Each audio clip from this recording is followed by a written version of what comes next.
இந்த வீடியோல பாத்தீங்கன்னா நடந்து முடிஞ்ச 2024ஓட 10th எஸ்எஸ்எல்சி எக்ஸாமினேஷனோட பேப்பர் கரெக்ஷன் எப்படி பண்ணுவாங்க அப்படின்றத பத்தி பார்க்கலாம். ஸோ இது வந்து ஒரு அவேர்னஸ் வீடியோ தான். எப்படி நம்ம பேப்பர் போகுது, எப்படி கரெக்ஷன் பண்றாங்க, அது திருப்பியும் மார்க்ஸ் எப்படி எவாலுவேட் பண்றாங்க அப்படின்றத பத்தி ஃபுல் இன்ஃபர்மேஷன் நான் கொடுக்க போறேன். ஸோ இந்த வீடியோவை இதுக்கு முன்னாடி நிறைய சேனல்ஸ்ல அப்லோட் பண்ணியிருக்கிறாங்க. பட் சில டீட்டெயில்ஸ் அவங்க சொல்லாத டீட்டெயில்ஸ் தான் நான் இதில் சொல்ல போறேன். ஸோ கேர்ஃபுல்லாக வீடியோவில் பாருங்க. கடைசி வரைக்கும் பார்த்தா தான் உங்களுக்கு இந்த கிளாரிட்டி புரியும். ஸோ 10th ஸ்டாண்டர்ட் படிக்கிற ஸ்டூடெண்ட்ஸும் சரி, உங்களுக்கு இப்போ நீங்கள் பார்த்துக்கிட்டு இருக்கீங்கன்னா உங்களுக்கு தெரிஞ்ச நண்பர்களுக்கோ அவங்க 10th ஸ்டாண்டர்ட் யாராவது படிக்கிறாங்கன்னா அவங்களுக்கு தெரியப்படுத்துங்க. ஸோ இந்த பேப்பர்ஸ் வந்து நம்ம எழுதின இப்போ எக்ஸாம் பேப்பர்ஸ் எப்படி போகுது, அது எப்படி கரெக்ஷன் பண்ணியிருக்கிறாங்க, அண்ட் அது எப்படி திருப்பி ரிட்டர்ன் ஆகிட்டு எந்த இடத்துல இருக்கும் நம்ம பேப்பர்ஸில் வச்சுருப்பாங்க, நம்ம பேப்பர்ஸோட ஹேண்ட்லிங் எப்படி பண்ணுறாங்க, கரெக்ஷன்ஸ் எப்படி இருக்குது அப்படின்றத பற்றி நிறைய டீட்டெயில்ஸ் பார்க்க போகிறோம். இப்போ ரீசெண்டாக கவர்மெண்ட் எக்ஸாம்ஸ்லேருந்து எழுதுகிற பசங்களுக்கு பேப்பர் கரெக்ஷன் வந்து கொஞ்சம் ஸ்ட்ரிக்டாக பண்ணணும் அப்படின்லாம் சொல்லியிருக்கிறாங்க. அதெல்லாமே எப்படி பண்ணுவாங்க அப்படின்றத பற்றி ஃபுல் டீட்டெயில்ஸ் நம்ம பார்க்க போகிறோம். ஓகேங்களா?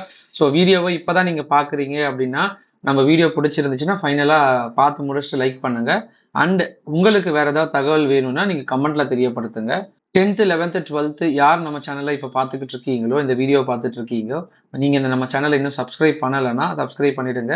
அப்போ தான் நம்ம போடுற வீடியோஸ் உங்களுக்கு நோட்டிஃபிகேஷனாக வரும். அந்த வீடியோ ஏதோ ஒரு வகையில் உங்களுக்கு பயனுள்ளதாக இருக்கும். சரிங்களா? ஸோ உங்கள் நண்பர்களுக்கு தெரியப்படுத்துங்க. அண்டு நம்ம வாட்ஸ்அப் சேனலோட லிங்க் வந்து கீழே டிஸ்கிரிப்ஷனில் கொடுத்துருக்குறேன். நீங்கள் அதை பாருங்கள். அதில் உங்களுக்கு ஃபியூச்சர் சம்மந்தமாக என்னென்னலாம் தேவைப்படுதோ எல்லாமே நாங்கள் கொடுக்குறோம். ஸோ அதை நீங்கள் கண்டினியூஸாக ஃபாலோ பண்ணிட்டு வாங்க.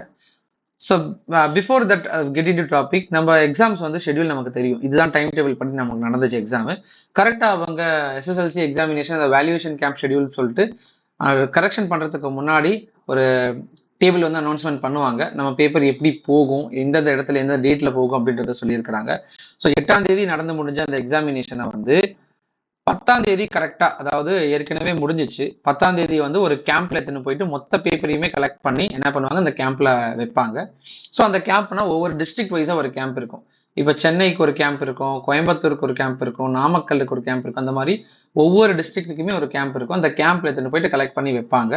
ஒன்ஸ் வச்சதுக்கு அப்புறம் அதை என்ன பண்ணுவாங்கன்னா, ஒவ்வொரு கேம்ப்ல இருக்கிற சிஇ அண்ட் எஸ்ஓ வந்து செல்ஃப் எவாலுவேட் பண்ணுவாங்க. யார் சிஇ அப்படின்னா, சிஇ அப்படின்றவங்க சீஃப் எக்ஸாமினரா இருப்பாங்க.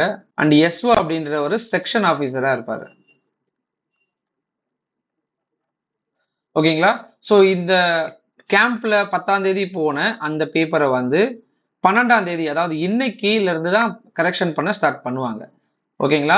நம்ம ஒரு எக்ஸாம் எழுதி முடிக்கிறோம். இப்போ தமிழ் எழுதி முடிக்கிறோம்னா நமக்கு 1:15 PM நமக்கு வாங்கிடுவாங்க.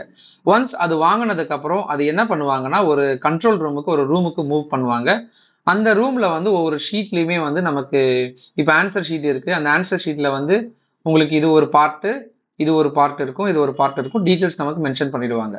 ஸோ ஒன்ஸ் இந்த பார்ட்ல எல்லா பேப்பர்லயுமே வந்து ஒரு சீல் வந்து பிளேஸ் பண்ணுவாங்க. அந்த சீல்ல வந்து உங்களுக்கு என்னென்ன இருக்கும்னா, டிஜிஇ 2024 அப்படின்னு இயர் போட்டு, ஏப்ரல் 2024 இயர் போட்டு சீல் வச்சிருப்பாங்க. அந்த சீலை வந்து எல்லா பேப்பர்லயும் அடிப்பாங்க. ஒன்ஸ் ஏதாவது ஒரு பேப்பர் ஸ்டூடெண்ட்ஸ் வந்து மிஸ் பண்ணி இருந்தாங்கன்னா அதை வந்து கிராஸ் பண்ணிட்டு அதுலயும் சீல் அடிச்சு மென்ஷன் பண்ணுவாங்க. எந்த பேப்பர்ல எழுதி இருக்கிறாங்களோ எழுதின பேப்பர்ல மட்டும்தான் அந்த சீல் வந்து பிளேஸ் பண்ணுவாங்க. அந்த மாதிரி எல்லா பேப்பர்லயும் சீல் பிளேஸ் பண்ணுவாங்க. அந்த சீல் பிளேஸ் பண்ணியிருந்தாதான் இவங்க வெரிஃபை பண்ணி கரெக்ஷன் பண்ணுவாங்க. அதர்வைஸ் அது இன்வாலிடா எடுத்துப்பாங்க. சரிங்களா? ஸோ அந்த மாதிரி அதை வந்து சீலை பிளேஸ் பண்ணி ஒரு இடத்துல இருந்து மூவ் பண்றது ஒருத்தரோட வேலையா இருக்கும். அவர் என்ன பண்ணுவாருன்னா, எல்லாத்தையுமே பஞ்சா கொடுத்து ஒரு கேம்புக்கு வந்து மாத்துவாங்க. ஒரு இடத்துல வச்சிருப்பாங்க. அந்த இடத்துல இருந்து நமக்கு 10ஆம் தேதி அந்த மாதிரி இடத்துல கேம்ப்ல இருந்து அந்த கலெக்ஷன் பாயிண்ட்ல இருந்து கேம்புக்கு மாத்துவாங்க. கலெக்ஷன் பாயிண்ட் அப்படின்றது நிறைய இடத்துல இருக்கு. இப்போ சென்னையிலே நிறைய கலெக்ஷன் பாயிண்ட் இருக்கும். அந்த கலெக்ஷன் பாயிண்ட்ல இருந்து ஒரு இடத்துக்கு காமனா கொண்டு வந்து வைப்பாங்க. ஸோ ஸ்கூல்ல இருந்து கலெக்ஷன் பாயிண்ட்டுக்கு போகும், கலெக்ஷன் பாயிண்ட்ல இருந்து கேம்புக்கு போகும். அந்த மாதிரி கேம்புக்கு போன டேட் பார்த்தீங்கன்னா 10ஆம் தேதி போயிருக்கும். ஸோ இந்த 10ஆம் தேதி அந்த கேம்ப்ல வந்து ரொம்ப ப்ரொடெக்ஷனா இருக்கும். யாருமே அலோவ் பண்ண மாட்டாங்க. முக்கியமான இன்விஜிலேட்டர்ஸ், முக்கியமான கரெக்ஷன் பண்றவங்க மட்டும் தான் அலோவ் பண்ணுவாங்க. அவ்வளவு ஈஸியா நம்ம பேப்பரை எடுத்து மாத்திட முடியாது. ஒன்ஸ் இதுல இருந்து மூவ் ஆனது உடனே 12ஆம் தேதி வந்து சிஇ அண்ட் எஸ்ஓ வந்து ஃபர்ஸ்ட் சில பேப்பர்ஸை வந்து செக் பண்ணுவாங்க. ஸோ கரெக்டா இருக்குதா அந்த பேப்பர்ஸை வந்து வேல்யூவேட் பண்ணி அதுக்கப்புறம் என்ன பண்ணுவாங்கன்னா, 12ஆம் தேதி முடிஞ்சு இன்னைக்கு ஃபுல்லா எவாலுவேஷன் நடக்கும். எல்லா கேம்ப்லயுமே பேப்பர்ஸ் கரெக்டா வந்திருக்கா, அசைன் ஆயிருக்கா, எல்லாத்தையும் சீல் போட்டிருக்கா அப்படின்றது எல்லாம் எவாலுவேட் பண்ணுவாங்க. சிஇ அண்ட் எஸ்ஓ எல்லாருமே பாத்தீங்கன்னா ரொம்ப சீனியர் ஆஃபீஸர்ஸா இருப்பாங்க. ஏஇ அப்படின்றவங்க பாத்தீங்கன்னா அசிஸ்டன்ட் எக்ஸாமினரா இருப்பாங்க. இந்த அசிஸ்டன்ட் எக்ஸாமினர் தான் மொத்த பேப்பரையுமே கரெக்ஷன் பண்ணுவாங்க. இந்த அசிஸ்டன்ட் எக்ஸாமினர் என்ன பண்ணுவாங்கன்னா, நாளிலிருந்து அதாவது 13ஆம் தேதியிலிருந்து 8 நாளைக்கு வந்து நமக்கு ஃபுல்லா கரெக்ஷன் பண்ணுவாங்க. இந்த நம்ம பேப்பர்ஸை வந்து 13ஆம் தேதியிலிருந்து 22 வரைக்குமே, இன்க்ளூடிங் சண்டேஸ் முதற்கொண்டு அவங்களுக்கு வந்து ஒர்க் இருக்கும். ஸோ மார்னிங் 9ல இருந்து இல்லைன்னா மார்னிங் 8ல இருந்து ஈவினிங் 5 வரைக்குமே ஃபுல்லா ஒர்க் பண்ணுவாங்க. மொத்த பேப்பர் தமிழ்நாட்டுல இருந்து எத்தனை பேர் எழுதியிருக்கிறாங்களோ அத்தனை பேரோட பேப்பருமே கரெக்ஷன் பண்ணுவாங்க. இந்த 10th எக்ஸாமினேஷன் பார்த்தீங்கன்னா 9,40,000 பேர் கிட்ட எழுதியிருக்கிறாங்க. ஸோ அந்த ஒவ்வொரு பேப்பர்ஸையுமே இந்த 8 நாளைக்குள்ள இத்தனை ஏஇ ஆஃபீஸர்ஸ் வந்து கரெக்ட் பண்ணி முடிப்பாங்க. ஒரு ரூம்ல வந்து நீங்க எப்படி எக்ஸாம்ஸ் எழுதுறீங்களோ அதே மாதிரி AE officers, section officers, SOS எல்லாமே இருப்பாங்க. செக்ஷன் ஆஃபீஸர், சீஃப் எக்ஸாமினர் எல்லாருமே இருந்து அந்த பேப்பர் வந்து கரெக்ட் பண்ணுவாங்க. நார்மலா ஒரு பேப்பர் வந்து கரெக்ஷன் ஆகுது அப்படின்னா அவங்க எழுதியிருக்கிறாங்கன்னா கண்டிப்பா மார்க் கொடுப்பாங்க ஆன்சர் கீ பேஸ் பண்ணி. அப்படி எழுதலைன்னா முறைக்கு அடைச்சி போட்டுடுவாங்க. அதுக்கு வந்து பாரபட்சம் பார்த்து கிரேஸ் மார்க்ஸோ மெர்சி பட்டோ எதுவுமே கொடுக்க மாட்டாங்க. உங்களுக்கு நீங்க ஆன்சர் எழுதியிருந்தா கொடுப்பாங்க. அதர்வைஸ் நீங்க கொஸ்டின் நம்பர்ஸும் எழுதாம விட்டுட்டீங்கன்னா தப்பு போட்டுடுவாங்க. ஸோ எதையுமே பாரபட்சம் பார்க்க மாட்டாங்க, யாருக்குமே ப்ரியாரிட்டி கொடுக்க மாட்டாங்க. அவங்களுக்கு கரெக்ஷன் பண்ற பேப்பர் யாருன்னே தெரியாது. சரிங்களா? இதுல பாலிடிக்ஸோ எதுவுமே பண்ண முடியாது. நீங்க எழுதிருந்தீங்கன்னா உங்களுக்கு மார்க் வரும். சப்போஸ் ஒரு ஸ்டூடெண்ட் வந்து 99 எடுத்துட்டாங்க இல்லைன்னா 100 எடுத்துட்டாங்கன்னா அது ஏஇ கிட்ட இருந்து திருப்பி வந்து செக்ஷன் ஆஃபீஸருக்கு போகும். செக்ஷன் ஆஃபீஸர் கிட்ட இருந்து சிக்கு மூவ் ஆயிட்டு 3 பேர் செக் பண்ணிட்டு கடைசியில வந்து டோட்டலிங் ஆஃபீஸர்னு சொல்லிட்டு ஒருத்தர் இருப்பார். அவர் என்ன பண்ணுவாருன்னா அவர் வந்து மொத்த பேப்பரையுமே இருக்கிற ஒவ்வொரு மார்க்ஸுமே பேஜ் நம்பர் வைஸா டோட்டல் பண்ணி அந்த ஃப்ரண்ட் பேஜ்ல வந்து இதுல எழுதுவார். ஸோ ஒவ்வொரு பேஜ்ல எத்தனை மார்க் இருக்கு அப்படின்றது எழுதி டோட்டல் பண்ணி அதை சப்மிட் பண்ணி வைப்பாங்க. ஸோ ஒன்ஸ் இந்த ப்ராசஸ் முடிஞ்சதுக்கு அப்புறம் 8 நாள் அவங்க எல்லாமே கம்ப்ளீட் பண்ணி முடிஞ்சதுக்கு அப்புறம் அதை என்ன பண்ணுவாங்க அப்படின்னா முடிக்கும் போது ஒவ்வொரு டேலையும் எண்ட் ஆஃப் த டே வந்து அதை வந்து சிஸ்டம்ல அப்படியே அப்டேட் பண்ணுவாங்க. ஸோ 23ஆம் தேதிக்குள்ள அவங்க கரெக்ஷன் பண்ண பேப்பர்ஸ் எல்லாத்தையுமே வந்து இஎம்ஐஎஸ்ன்னு சொல்லுவாங்க, எம்எஸ்ன்னு சொல்லுவாங்க. அந்த எம்எஸ் சாஃப்ட்வேர்ல ஒவ்வொருத்தரையுமே அந்த ஸ்டூடெண்டோட டீட்டெயில்ஸ் பேஸ் பண்ணி அந்த ரெஜிஸ்டர் நம்பர் போட்டு அந்த எம்எஸ்ல வந்து ஒவ்வொரு மார்க்குமே என்ரோல் பண்ணுவாங்க. எல்லாம் முடிஞ்சதுக்கு அப்புறம் அந்த பேப்பரை பஞ்ச் பண்ணி ஒரு கேம்புக்கு அனுப்பிடுவாங்க. அந்த கேம்ப் மேக்சிமம் வந்து சென்னையில தான் இருக்கு. சென்னையில வந்து டிஜிஇ ஆஃபீஸ், நுங்கம்பாக்கத்தில் இருக்கிற டிஜிஇ ஆஃபீஸ்ல தமிழ்நாட்டில் எழுதின மொத்த பேப்பருமே இங்க வந்து சப்மிட் ஆயிடும். உங்களுக்கு ஏதாவது பேப்பர் வேல்யூவேஷன் எக்ஸாம் ரிசல்ட்ஸ் முடிஞ்சு ரீகரெக்ஷனுக்கோ ரீடோட்டலிங்க்கு கொடுக்கும்போது நீங்க இந்த டிஜிஇ ஆஃபீஸ்ல தான் போயிட்டு ஃபீஸ் பே பண்ணி அது பண்ணணும். அதுக்கு என்ன பண்ணுவாங்கன்னா ஒரு ஸ்கேன் காப்பி கொடுப்பாங்க. அந்த ஸ்கேன் காப்பி நீங்க பார்த்துட்டு டோட்டலிங் இருந்துச்சுன்னா ரீடோட்டலிங் அப்ளை பண்ணணும். இல்ல ரீடோட்டலிங் ப்ராப்ளமா இருக்கு இல்ல தப்பா இருக்கு அப்படின்னா திருப்பி ரீகரெக்ஷனுக்கு அப்ளை பண்ணலாம். ஸோ அந்த மாதிரி ப்ராசஸ் வந்து நடக்கும். சப்போஸ் இந்த எக்ஸாம்ஸ்ல நல்ல மார்க் ஸ்கோர் பண்ணிட்டீங்கன்னா அவங்க பேப்பர் வந்து எவாலுவேட் பண்ணுவாங்க. சில பேர் நான் சென்டம் எடுத்துருக்கிறேன் எனக்கு 99 தான் வந்திருக்குன்னா அவங்க கூட ரீஎவாலுவேட் பண்ணி ரீடோட்டலிங் பண்ணி செக் பண்ணிக்கலாம். அதுக்கு ஸ்கேன் காப்பி வாங்குறதுக்கு அரௌண்ட் 250 சம்திங் பே பண்ணணும். அதுக்கப்புறம் ஒரு 150 சம்திங் பே பண்ணி ரீடோட்டலிங்க்கு நம்ம பே பண்ற மாதிரி இருக்கும்.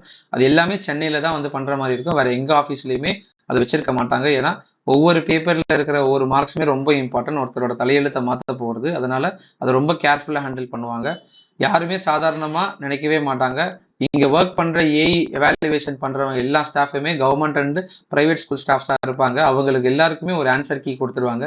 அந்த ஆன்சர் கீ பேஸ் பண்ணி தான் கொடுப்பாங்க. சில கொஸ்டின்ஸ்ல ஸ்டூடெண்ட்ஸோட ஓன் தாட்ஸ்ல கூட எழுதலாம் அப்படின்ற மாதிரி அது சம்மந்தப்பட்டு எழுதினா மார்க் கொடுக்கலாம்னா நீங்க அதை எழுதிருந்தீங்கன்னா உங்களுக்கு 2 மார்க் கொடுப்பாங்க.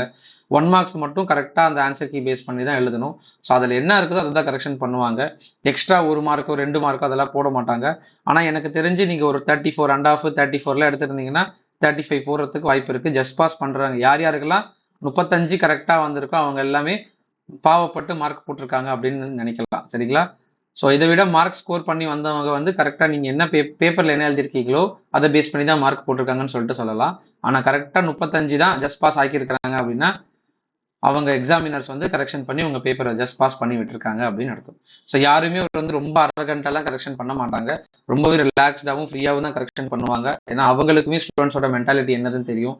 அவங்களுக்குமே ஸ்டூடெண்ட்ஸோட வாழ்க்கை அப்படின்றதும் தெரியும். அதனால ஏயும் சரி, சீஃப் எக்ஸாமினரும் சரி, செக்ஷன் ஆஃபீஸரும் சரி எல்லாருமே ரொம்ப காமா அண்ட் ரெஸ்பெக்ட்ஃபுல்லாக தான் அந்த பேப்பரை கரெக்ஷன் பண்ணுவாங்க. ரொம்ப டிசிப்ளினாக இருப்பாங்க. கரெக்டான டைமுக்கு வந்துடுவாங்க, கரெக்டாக போயிடுவாங்க. அவங்க நேரம் அப்படின்றது ரெஸ்பான்சிபிளாக இருப்பாங்க. ஸோ 8 நாள் ரொம்ப அவங்களுக்கு ப்ரெஷர்டாக இருக்கும். ஒவ்வொரு பேப்பரையுமே ரொம்ப ஃபாஸ்ட்டாக கரெக்ஷன் பண்ணுவாங்க based on the answer keys. So அது எல்லாத்தையும் வந்து எண்ட் ஆஃப் த டே ஒருத்தர் டோட்டல் பண்ணி ஒருத்தர் வந்து இன்டர்நெட்டில் அப்லோட் பண்ணுவார். ஸோ எம்எஸ் மூலியமா ஒவ்வொரு டேட்லையுமே வந்து அந்த ஸ்டூடெண்டோட ரோல் நம்பர் போட்டு அந்த நம்பர்ஸை வந்து அப்டேட் பண்ணுவாங்க. சரிங்களா? ஸோ வேற ஏதாவது தகவல் வேணும்னா நீங்க தெரியப்படுத்துங்க. அடுத்தடுத்த வீடியோஸ்ல தமிழ், இங்கிலீஷ் ஒவ்வொரு சப்ஜெக்ட் வைஸா நான் வந்து அஃபிஷியல் ஆன்சர் கீ அனௌன்ஸ்மெண்ட் பண்ணியிருக்கிறாங்க. ஏற்கனவே நம்ம சேனல்ல ஒரு வீடியோ போட்டிருந்தோம். ஆன்சர் கீஸ் எத்தனை மார்க் டோட்டலா வந்திருக்கு அப்படின்னு. ஸோ அது அஃபிஷியல் ஆன்சர் கீ விடும்போது தான் நமக்கு ஷியோரான மார்க் என்னது அப்படின்றது தெரியும் அப்படின்னு சொல்லியிருந்தேன்.